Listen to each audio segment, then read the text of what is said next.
I'm going to uh, continue with the basic idea of what we've been looking at uh, with tools for studying the Bible. Today we're going to look at a different passage that we're going to go through a little bit of practice with. So in Psalm 51, we're going to focus particularly on verse 5, which is Behold, I was brought forth in iniquity, and in sin my mother conceived me. And we want to understand better what that means. But right now, what we do first, the first step of studying a passage is to read the whole book. Now, you don't need to read the whole book of Psalms when you're looking at a psalm. So actually, each psalm stands on its own, but we would want to read through the whole psalm. So here in Psalm 51, um, I want us to read this through. It has a heading, and this a lot of times the headings in our Bibles are added by the translators or the publishers. That's what this one is. This a prayer of repentance. That's not actually found in the Bible itself. That's something that was added to give us an idea of what this is.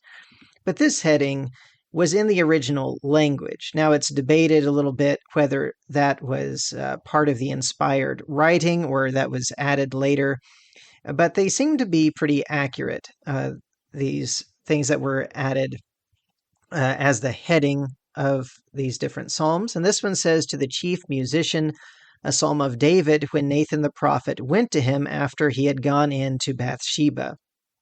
So this is a psalm of David where he is talking about his sin, and it's a great prayer of repentance, as this added heading says up here. But let's read through the psalm, and then we'll go back and look more specifically at verse 5 and what we can understand about it.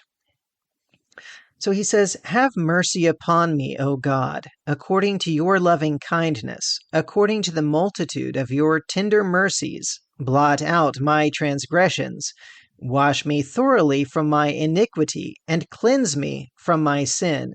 For I acknowledge my transgressions, and my sin is always before me. Against you, you only have I sinned, and done this evil in your sight, that you may be found just when you speak, and blameless when you judge.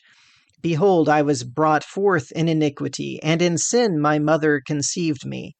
Behold, you desire truth in the inward parts, and in the hidden part you will make me to know wisdom. Purge me with hyssop, and I shall be clean. Wash me, and I shall be whiter than snow. Make me hear joy and gladness, that the bones you have broken may rejoice.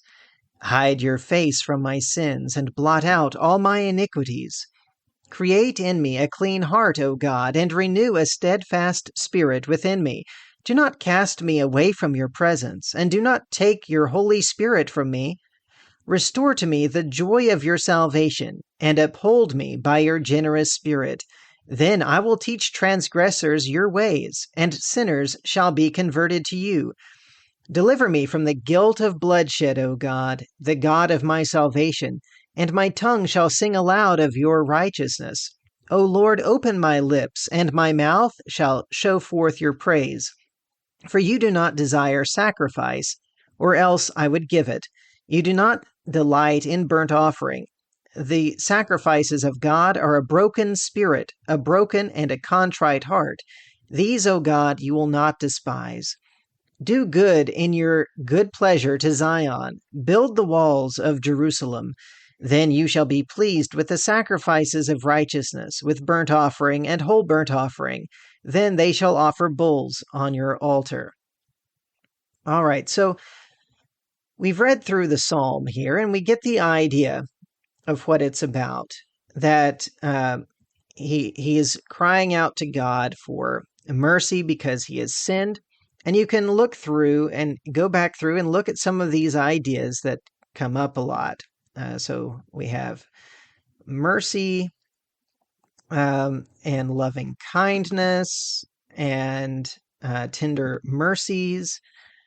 All right. And then he has this idea of transgression, iniquity, sin, transgression, sin, sinned, evil, all these things that come up over and over again. And so in our process of studying, we would read through it again as we take note of these different ideas that come up over and over. And then we would go back again and pay attention to what it actually is saying about those things. But now when we focus in on verse 5, all right, we have here these particular words. We have iniquity.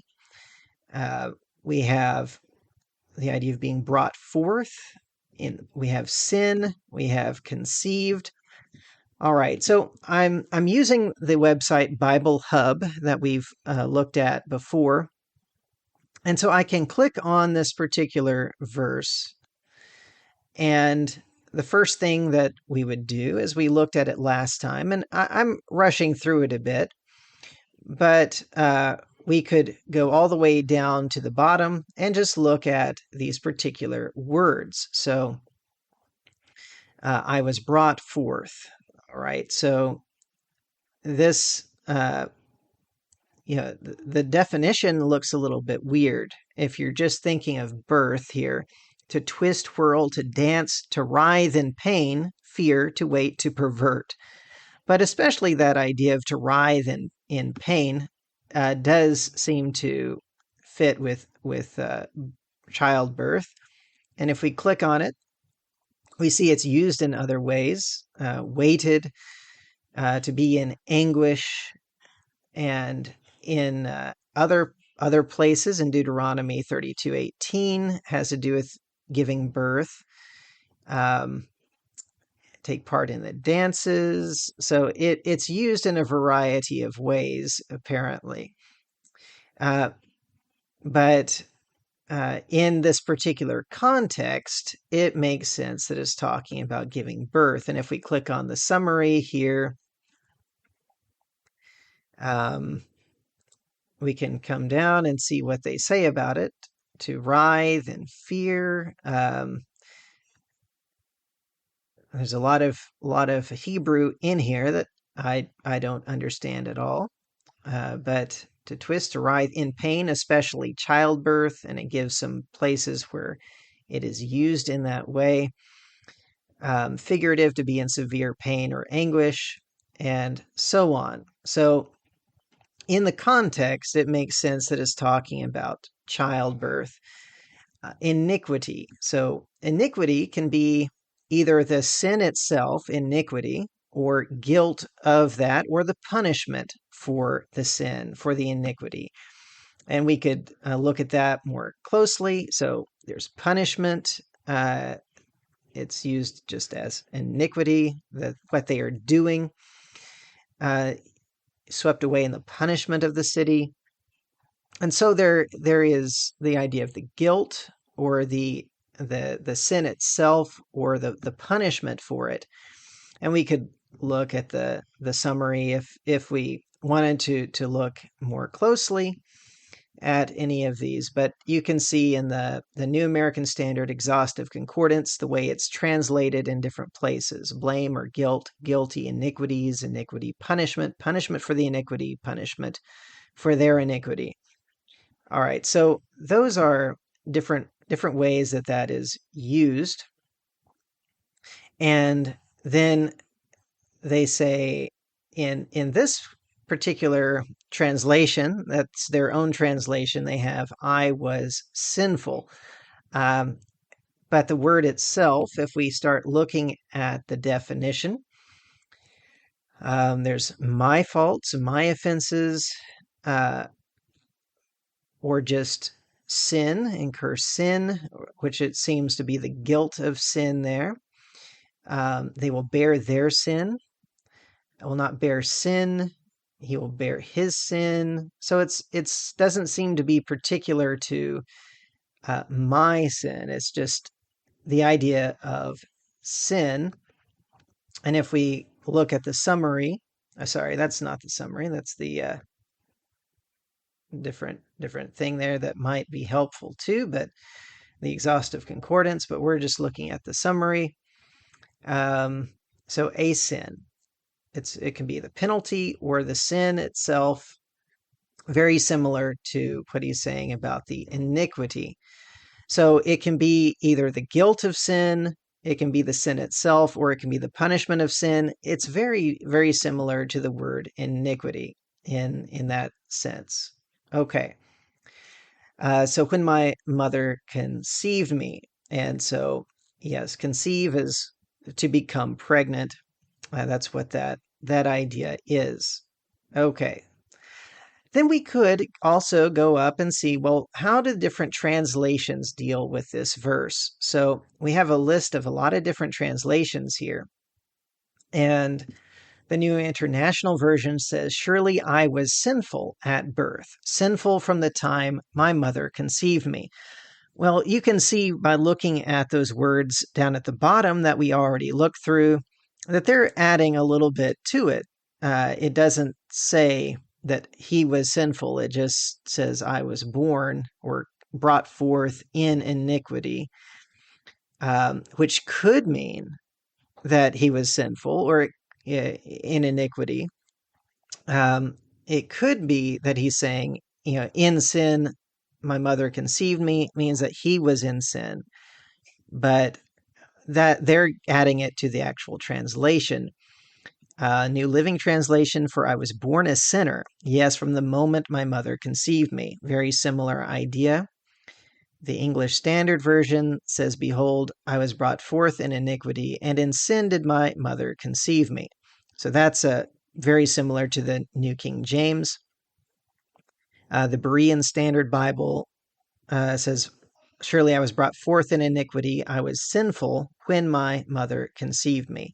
So that's not exactly the right wording, right? The English Standard Version, the New King James, has it more precise. And these others are trying to explain what it means. The New American Standard says, "Behold, I was brought forth in guilt, and in sin my mother conceived me." Okay, and so there's a number of these translations. The Christian Standard Bible, "Indeed, I was guilty when I was born. I was sinful when my mother conceived me." A number of these translations have that idea in them, and yet that's not a very good actual translation of the passage. It's trying to explain what the passage means.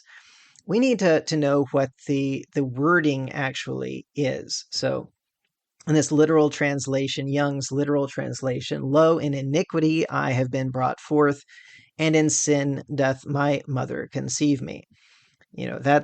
That's basically what the New King James, the New American Standard, the English Standard, those are trying to be more accurate to the actual wording that's in the Hebrew, rather than just explain what they think it means. All right, so we can look through all that and we can get an idea. Well, it could mean, I suppose, that it means I was born sinful, which you might even get that idea just reading it in those other translations, the accurate translations.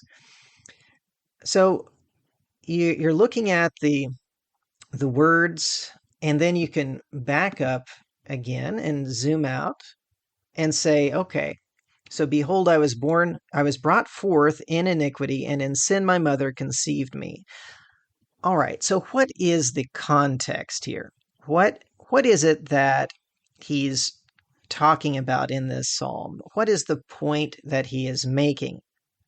So he's obviously acknowledging that he has sinned. He has done something in particular that he is asking forgiveness for. And so he's confessing his sin that he has done. He is saying, God is righteous and blameless in judging him. Um, he really has sinned. And then he says in verse 5, "Behold, I was brought forth in iniquity, and in sin my mother conceived me." Behold, you desire truth in the inward parts, and in the hidden part you will make me to know wisdom. So now he's saying, I've sinned greatly. In verse 5, he makes this statement, which could be taken as I'm born guilty of sin, or it could mean I'm born with a sinful nature, which a lot of people will take that idea. But then in verse 6, he says, you desire truth in the inward parts. So if God desires truth in the inward parts, how can he be saying that God made him to be sinful? Because that's how a lot of people read this. You can see that in some of the translations we looked at. Because if you are born or conceived guilty of sin or having a sinful nature, who's responsible for that? God is, because he's the one that makes us. And yet he says in the very next verse, behold, you desire truth in the inward parts, and in the hidden part you will make me to know wisdom. And then he's asking him in verse 7 to purge him so that he can be clean. So he's asking for forgiveness in all of this, and he's asking for him to give him a clean heart. But he can't be saying that God is responsible for his sin. That does not fit with the context at all. All right, so that's the first thing that we can look at, is the context helps us understand that he can't be blaming God for his sin, which if he's saying he was born guilty of sin or with a nature where he can't help but sin, then if that's what he's saying, he's basically blaming God for his sin, and that doesn't fit at all with what he is talking about. He's saying God is blameless in judging him. He's saying you desire truth in the inward parts. God doesn't want him to be sinful. And so he can't be saying that that God is responsible for his sin here. All right. So now, one of the things that we can do, if we try to get our best idea of what a passage means, maybe we're still not entirely sure. Well, then the next thing that we can do is actually ask others. And we can do that by asking our brethren who've studied it before. But we can also ask by reading what's been written about a particular passage and see what others who've studied this passage think about it. So we can click here on the verse again, go back to this page, and if you scroll down past the translations, we have these different commentaries. And if you go down past the first two, there's a link to parallel commentaries. So if we click on that, we have a bunch of different commentaries on this particular verse. And we don't have time to go into all of these, but I wanted to use this particular illustration because if you go through all of these, almost all of them are going to basically say it's talking about a sinful nature, a hereditary sin as the root of his actual sin, that sort of idea. That is talking about having a nature born in us that we are going to sin. And you can think that, well, if all the commentators that you can read here agree about that, that must be true. But pretty much all of these commentators are either coming from a Catholic background or a Calvinistic background, and that's one of their core teachings. And that's one of their core verses for doing that teaching. But there's this website, studywithchristians.com. And you can use it. Sometimes it's hard to find a particular verse, but you can search for Psalm 51, verse 5. And here there's a couple of articles from the Christian Courier. And these are all websites by our brethren that you'll find with this particular search engine. There's a preacher in Florida, I believe, that made this. And so this first one, Original Sin and a Misapplied Passage, It's by an article by Wayne Jackson. He was a gospel preacher, and he goes through quite a few arguments about why this cannot be talking about this idea of original sin or inherited sin. Um, and he goes through these different principles and talking about showing verses that show that is not true, and how, because this is poetry, we need to take it as poetry and not just take it at face value. And he gives several different ideas of what it could mean. It could mean that he was he was kind of brought forth in a sinful relationship. It could mean that he was ceremonially defiled because of he was of the 10th generation of from Judah, and how he brought forth his children. It could be that David was born into a sinful environment, which I think is probably the most popular um, view on that. And then it could be that he's using dramatic language, alluding to the fact that sin had characterized his whole life, relatively speaking. I actually agree with that. And, I might be wrong, but I think it's actually a poetic way of just talking about how sinful he is. Not that he literally was sinning from his mother's womb. In fact, he gives a great illustration here from Job 31, verse 18, where Job says he was guiding the widow from his mother's womb, which clearly can't actually be from birth. And that's another Hebrew poetry thing. So this is a great article to look at for this particular verse. But yeah, we're out of time. But I wanted to point some of that out. And if you look at some of these commentaries, like the Pulpit commentary, I believe, lists some verses that they say teach original sin or congenital depravity. And if you actually click on those links and actually read the verses, they don't teach any such thing. They don't talk about it at all. So don't buy it just because they list verses. Actually go and look at the verses, look at their context.